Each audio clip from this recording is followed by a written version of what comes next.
Arkadaşlar, dostlar merhaba. Şimdi biraz böyle hasbihal gibi bir video olmasını düşünerek başlıyorum. Birkaç gün önce köyümüzün en yaşlılarından Baki Demir amca Hakk'a yürüdü. Köyümüzün merkez köyümüzdeki en yaşlı insanımız da sürgündeyi. Özellikle onların ikinci sürgünde kaybetmiş olduk. Tabii Akbunos mezramızdan değerli Kirvem Veli Morkaya henüz sağlıklı bir şekilde hayatını sürdürüyor. Ömrü güzel ve uzun olsun diliyorum. Birkaç tane iç içe şey anlatmaya çalışacağım. Birincisi, yani 1994'teki köy boşaltma ve yakma olaylarından sonra çeşitli şehirlere dağılarak, hiçbir sürgün adresinin olmamaksızın çeşitli şehirlere dağılarak daha sonra ufak tefek irtibatlarla birbiriyle görüşme sağlanmışsa da her biri birbirine hasret, çok uzak yerlerde, farklı yerlerde Hakk'a yürüdüler. Ve bizler de hepimiz de çok uzak yerlere savrulduk. Yani ben mesela diyebilirim ki benim kendi köylülerimle, birkaç köylümle ancak telefonlaşıyorum ya da görüşebiliyorum. Onlar üzerinden de diğer köylülerimizi sadece soruyoruz. Çünkü 94, aradan neredeyse bir kuşak geçmiş. Yani bir kuşak ömrü 30-35 seneyle ölçümleniyor. Dolayısıyla 94, 2025, 31 sene geçmiş. Yani 94'te doğmuş bir çocuk bugün 31 yaşında. Dolayısıyla görmediğimiz, tanımadığımız bir sürü yeğenimiz, akrabamız, köylümüz, derezamız, birazamız, kirvemiz, yıkrarımız hayatlarını çoğu nasıl sürdürüyor, neler yapıyorlar, dünyaya bakışları nasıldır, hayata bakışları nasıldır, oldukları topraklarda, yaşadıkları yerlerde daha doğrusu ne yaşıyorlar, bunları çoğunu bilmiyoruz.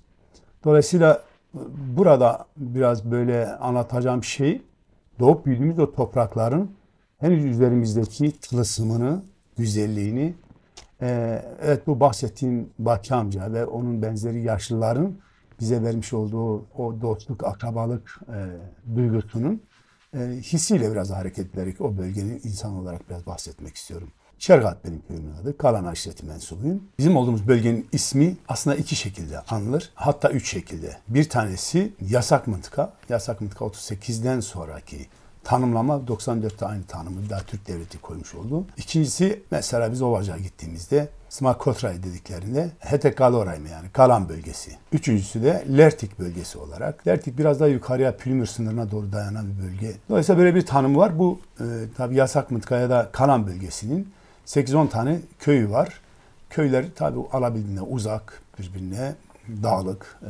Fakat meraları bazı köylerin, bizim köyümüzün değil de bazı köylerin meraları çok geniş. Bizim köy biraz orman köyü. Fakat bizim köyün özelliği de Çambulak ismini sonra takıyorlar tabii. Aslında çok ormanlık bir köy. Hiç çam yok. Belki de Çambulak böyle biraz manidar bir şekilde mi koymuşlar? Onları bilmiyoruz. Tabii devletin koyduğu isimlerin ne kadar mantıklı, tabii onu mantıkla ölçümlemek de çok iyi bir şey çıkarmayabilir. Çergat iç içe bir köydü. Yani benim çocukluğum, işte ilk gençlik yıllarım 22 yaşıma kadar orada yaşadım diyebilirim. 87 falan olmalıydı elektrik geldiğinde. Elektrik geldiğinde de gerçekten 88 de olabilir. Kışın zaten diyelim ki kar yağdığında bir kesildi mi ilkbahara kadar kesinlikle elektrik yoktu. Gelen elektrik de tabii çok istikrarsız, çok sıkıntılı bir elektrikti. Mesela teyipleri, televizyonları sürekli regülatör mü ne diye bir cihaz takman gerekiyordu. Çünkü aniden yüksek gelen voltaj o televizyonları, teypleri hepsini yakıyordu. Dolayısıyla böyle de acayip bir sıkıntıya dönüştürüyordu. Bir de onu tamire götürmek gerekiyordu. Belli bir tabii para doğal olarak ödemek zorundaydı. Bu işin tabii teknik kısmıyla ilgili kısmı. Fakat köy derli toplu olduğu için köyün iç kısmı kırsal olmasına rağmen bir dönem 2 tane bakkal vardı. Çevre köylerin büyük bir kesimi oraya gelirdi. O bakkallarda gelirdi, alışverişlerini yaparlardı. Dolayısıyla böyle bir merkez pozisyonunda çok fazla insan hareketliliği vardı bir dönem. Fakat 90'lardan sonraki çok iyi hatırladığım dönemlerden sonra gittikçe bu çok fazla düştü. Çünkü herkes batıya, farklı yerlere gitmeye başlayarak işte üretim düştü, hayvancılık iyice düştü, benzeri şeyler iyice azaldı. Bununla beraber tabii yaşam iyice kısıtlandı. Devletin büyük baskısıyla 94'te bu büyük yangınlar, büyük tertele diyeceğimiz, yani evlerin, barkın, her şeyin yakılması, yıkılması ve insanların nereye gideceğini bilmeden savrularak sağa sola kaçmaya çalışması bir terteledir tamam manasıyla. Şimdi arkadaşlar, Baki amcanın Hakk'a yürümesiyle birkaç şey yazdım. Maalesef benim kendi ailemden, benim babam Bursa'da Hakk'a yürüdü. Bir tane amcam Tekirdağ'da, bir amcam halam İstanbul'da, bir amcam Bilecik'te, böyle farklı farklı yerlerde Hakk'a yürüdüler. Buna benzer bütün köylerimiz de böyle. Yani o kuşak 1938'i özellikle 38'in tertelesini, kırımını ve sürgününü yaşayıp, birçok videomda söylemiştim, bizimkiler yasak mıntıka olması münasebetiyle 1947'deki İskan Kanunu'ndan sonra geliyorlar Ovacık'a. Ovacık'ta henüz diyorlar sizin köyleriniz iskana açılmadı. Ve mesela benim ailemin ve benzer bir sürü köylülerimizi Çemişken'de Sinsor köyüne gönderiyorlar. Yaklaşık 7-8 senede orada kalınca ve 14-15 senelik bir sürgünden sonra kendi topraklarına dönüyorlar. Belki de benim ikinci romanım Toprağına Tutunanlar en çok buradan feyz alarak bu ismi vermiştim. Çünkü biz mesela babam gider Konya'ya sürgün edilmişti. Benim annem Bilecik Gölpazarı doğumlu. İşte Baki amcanın oğlu Kamber, sevgili Kamber benim çocukluk arkadaşım. Aramızda 3 gün olduğunu söylerdi annelerimiz. Kamber'in annesi Balıkesir'de bir yer söyledi. Şimdi unuttum. Balıkesir doğumlu. 1945. Benim annem 1946 Bilecik Gölpazarı doğumlu. İşte İskan Kanunu çıkınca bunlar geri dönüyor. İşte Baki amca gider, Kamber'in babası gider. Yozgat'a sürgün ediyorlar. Böyle bir sürü yere sürgün edilmiş. Bazılarına evler verilmiş, araziler verilmiş. Fakat bu insanlar 15 sene sonra da olsa, 10 sene sonra da olsa öyle ya da böyle eksikleriyle, kaybettikleriyle geri dönüp gelmişler. Ve biz derdik ki yani bu dağların ardında ne var? Hani çocukken böyle biraz daha Batı size fantastik gelir. Böyle şehir fantastik gelir. Biz çıkardık mesela Sultanbaba Dağı'nın, Tüzük Dağı'nın eteklerine akşam saatlerine, akşam özellikle karanlık çökünce Ovacık sanırım bize 40 küsür kilometre uzaktı. Ve biz uzaktan o şehrin ışıklarına bakardık. Ovacık'ın küçük bir ilçe. Onun ışıklarını görürdük. Biz o ışıklara bakardık. Orada nasıl bir hayatın olacağını, hatta aslında daha çok da mutlu bir hayatın olabileceğini tahayyül ederek öyle uzaktan seyrederdik. Ve Sultanbaba Dağı çok yüksek bir dağdır. İnanç gereği de kutsaldır. Tek dağ olmasından dolayı da görkemli bir havası olan bir dağdır. Gerçekten de ihtişamı çok büyük. Dağın her bir tarafı ayrı bir güzellikte. Oradan uzaktan şehirleri izlerdik. Fakat bu insanlar bütün o şehirleri, farklı gurbetleri, sürgünleri, Kırım döneminde kaybettikleri ve o yollarda kaybettikleriyle ve daha sonra o şehirlerde kaybettikleriyle beraber hatıralarını en nihayetinde alarak bir şekilde geri dönmüşler. Geri döndüklerinde tabii çok kolay olmuyor bu işler arkadaşlar. Takdir edersiniz ki her taraf yaban hayvanlarıyla doluyor. 94'ten sonra 12 sene sonra kendi köyüme gittiğimde taşımda taş kalmamıştı. 15 sene sonraki dönüşlerde eminim ki sadece pag dediğimiz yani o evlerin yıkık dökük evlerin temelleri falan bir şey kalmıştır. Tekrar onun üzerine bir yaşam kurarak çok zor koşullarda hatta palamutları bile toprağa gömerek belli bir kıvama ulaşmasını sağlayıp onu öğüterek bir şekilde besin haline dönüştüren bir zamandan bahsediyoruz. Kurdun kuşun saldırdığı bir zamandan bahsediyoruz. Suların, çeşmelerin köreldiği bir zamandan bahsediyoruz arkadaşlar. Yol, ikrar, pir, rayberin herkesin farklı şekillerde dağıldığı bir dönemden bahsediyoruz. 38 korkunç bir kıyımda 38 sonrasında derelerin kan aktığı ve insanların su içmediği çeşmeler ve dereler vardır. Bazı derelerden su içmedi insanlar. Çünkü büyük kıyımlar yaşandı. Fakat biliyorlardı. Bir başka coğrafyada olmayacaktı bu. Olmuyor da. Köksüzlük duygusu korkunç bir duygudur. Yurtsuzluk korkunç bir duygudur. Ve bu insanlar bundan dolayı hepsi geri döndüler. İşte dedim ya, biz diyorduk ne işiniz var bu dağların ardında. Ama öyle bir şey ki bu, sonra bunu insan kavrayabiliyor. Kendi şahsıma konuşayım arkadaşlar. Onlarca ülke dolaştım. Onlarca şehir, yüzlerce şehir dolaştım. Ama gerçekten dönüp o en yoksul, o en her bir şeyden uzak, Sultanbaba Dağı'nın arkasında dünyanın bittiğini düşündüğüm o çocukluk zamanlarında, 5-6 yaşlarındayken öyle diyordum. Sultanbaba Dağı'ndan sonra dünyanın olmadığını düşünürdüm. Oradan yukarı ne olabilir ki? Ve onun tepesine çıktığımda da aya dokunabilirdim. Öyle düşünüyordum. Sonra çok büyük olduğunu gördüm dünyanın ama o büyük dünyada ne yaparsak yapalım ya da ne yaptıysam da ne o çocukluğumdaki o lezzet, o tat, o koku, o narin gülüşlü insanlar bir daha olmadı. Ve o insanlar 38 hatıralarını, anlarını büyük acıyla kıvrıla ocakların başında sessiz, sakin ateşin ışığıyla anlatırdı. Ve o insanlar hepsi gitti. İşte Baki Demir amca da bunlardan bir tanesiydi. Babam çok iyi anlatırdı. Zeynel Sağlam amcam gerçekten de 38'i bir destan gibi anlatırdı. Hala kendime çok kızgınım tabii o zamanlar. Küçüklük teknik olarak buna çok vakıf değildim. bir kayıtla, bir kameraya da bir teyple bunu çok iyi kaydedip çok iyi bir doküman haline getirebilirdik ki Dersim'le ilgili en ufak yazı, çizme, edebiyat, sanatla uğraşan her arkadaşımız bu sorundan muzdariptir. Bu bilgi sonra ancak gelişti. İnsan da böyle bir şeydir. İnsan tümden bir bilgiyle doğmuyor arkadaşlar. Bir bilinçle doğmuyor. Yani daha doğrusu bilgi ve bilinç farklı şeyler de. Yani dolayısıyla o şeyde değildi ki. Yani büyüklerimiz de böyle bir hani yazılı bir çetele, kayıtlı bir çetele tutmamışlar. Hepsi sözlü bir hafızayla bize aktarıyorlardı. Bu tabii çok acayip güçlü bir şey. Fakat ölümcül olduğunu bilmeliydik. Mesela Zeynel amcam çok iyi hatırlıyorum. Uzun kış gecelerinde toplanırdı insanlar. Bir daire halinde saatlerce konuşulurdu, saatlerce. Babam hakeza işte mesela kendi içerisinde sanatı, edebiyatı, şiiri. Peki bütün bunlar neyi anlatıyor ve şu an neredeyiz sorusunda sorduruyor.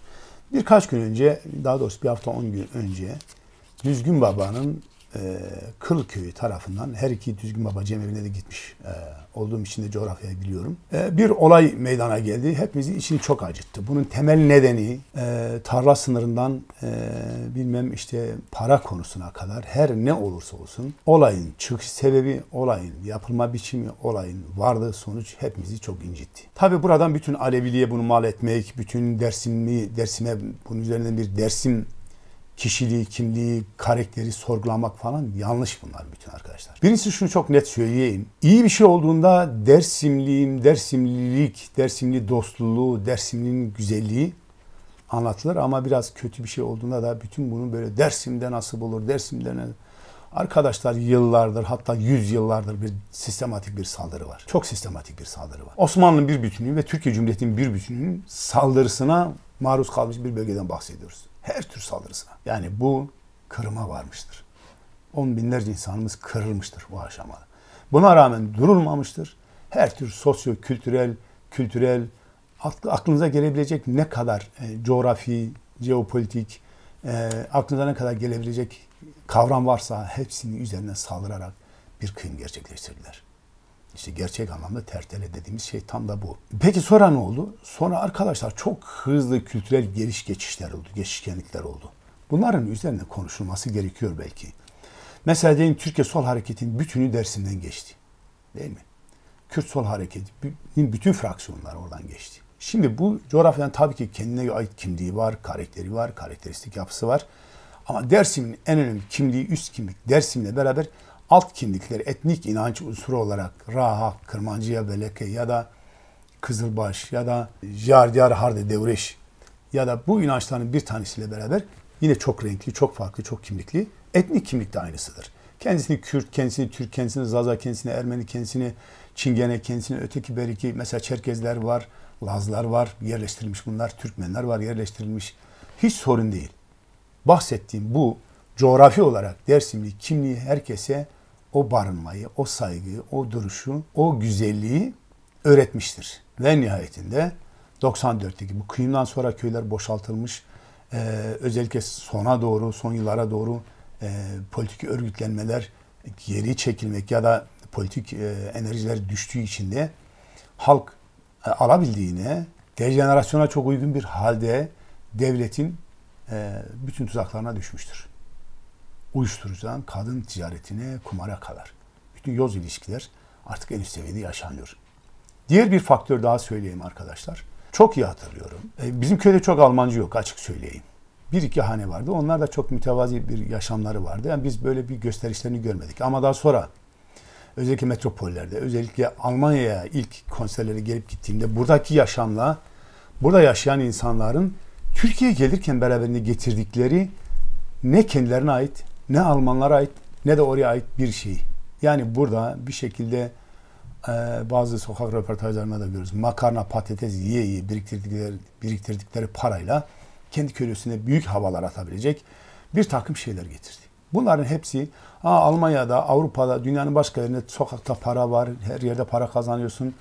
Yani öyle algılar yaratıldı ki bunların bütünü demek ki biz mevcut Dersim kimliği, karakteri, Rahak, Harde Devreş, Kırmancıya Beleke, Dersim bu ritüellerin hepsinin demek ki karşılığında pek bir şey yok.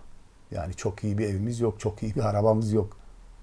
Hayatı böyle bir sunumla bize getirdikleri için de ne oldu? Oradaki durum cidden dağıldı. Ve sonra ne oldu? Bu dağılmayla beraber yoz ilişkiler alabildiğini aldı, yürüdü. Yapılmış her şey, yapılan her şey ya da bir şekilde bak işte Tunceli kişiliği, Dersim karakteri, bak böyle oldu, şöyle oldu. Nasıl olur ya Tunceli, bir Tunceli bunu nasıl yapar, bir Dersimli bunu nasıl yapar? Mesela burada da çok görüyorum. Ya buradaki Dersimler, arkadaş sen gelmişsin bir sistemin çarkına takılmışsın, öğütülmüşsün.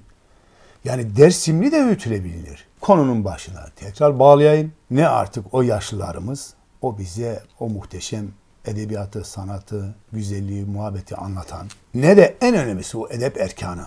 Mesela artık benim diyelim ki kendi şahsıma söyleyeyim. Bir tane köylü artık yeğenim sayılabilecek diyelim ki arkadaşlarımın çocukları kumar oynadığını gördüğümde desem ki ya ayıptır. Niye oynuyorsun? Sizce bana ne der? Sen kimsin der. Bugün hep işte bahsettik. Baki amca ya da o yaştaki insanlardan bir tanesi bize bir şey söyleseydi biz bundan utanç duyardık. Şurayı da çıkarmayın yani. Biz utanç duyardık da bunlar utanmak nedir bilmiyorum. Hayır böyle değil. Yani biz üzerimizde böyle bir etkiyi sürekli hissederdik ve o insanlarda o kültür doğa toplumu insanından kültür doğa toplumunun insana vermiş olduğu çok spesifik hatta simbiyotik bir yaşam biçimi olduğu için de birbirine bağlı çünkü bunların hepsi ve dolayısıyla ona o yetkiyi veriyor. Yani sen Veli Sağlam'ın oğlu Hasan'a diyebilirsin lan kalk buradan. Senin işin var kumar oynuyorsun, senin işin var uyuşturucu içiyorsun falan gibi. Bu hakkı veriyordu. Bu toprağın özelliğiydi. Çünkü orada terbiye, ahlakı, etiği devlet falan vermez. Devlet de tedip dedikleri şey sadece zorlayarak yaptığı şeydir. Tenkil de budur. Tedip edipten geliyor. Edepten geliyor. Tenkil de menzilden uzağa göndermekten geliyor. Devletler böyle işler yaparlar. Hiçbir devlet etik değildir. Onu da söyleyeyim arkadaşlar. Konu içerisinde gelip büyüyor. Fakat şimdi böyle bir durum söz konusu değil.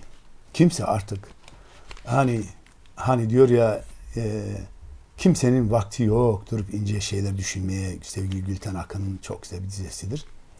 Bunu hep okuduğumda da Şükrü Erbaş'ın da şey gelir aklıma. Kimsenin kimseyi dinlemediği zamanlarda söz boşluğu dövmekten başka ne işe yarar ki? Yani umuyorum bir işe yarar söylediklerimiz, anlattıklarımız, anlatmaya çalıştıklarım. Hakikaten çok dağıldık. Ben o köylerden içimde kalan gençliğimin yıllarını, o kırsal duyguyu, o kıraç duyguyu taşıyorum. Çünkü onu özlüyorum. Yani sonra şunu da öğrendim ki gerçekten de insan ne yaparsa yapsın çocukluğuna döner. Hani klişe bir söz vardır ya, katil cinayet mahalline dönmek zorundadır. İnsan çocukluğuna dönüyor. İnsan böyle bir varlıktır. Dolayısıyla birbirine bağlı şeylerdir. Bu hayat parçalandığı yerden tekrar birleşse, bütünleşse de tabii kırılma çok önemli bir faktördür. Oranın onarılması, oranın büyümesi çok zor şeylerdir. Biz de epey dağıldık. Cemal Süreyya'nın tabiriyle bitireyim. Toprağımızın en güzel insanı. Bir şekilde sürgünde aynı bölgede olmaktan da böyle garip bir serzenişli bir hazla duyduğumu söyleyerek bize 94'te köylerimiz yakıldığında ilk Bilecik'e gitmiştik. Annem de Bilecik'te doğmuştu. Cemal Süreyya da Bilecik'e sürgün edilmişti. Ne diyordu? Biz kıyıldık daha da kıyılacağız. Kimse yargılayamaz bizim suçsuzluğumuzu. Biz gerçekten suçsuzuz.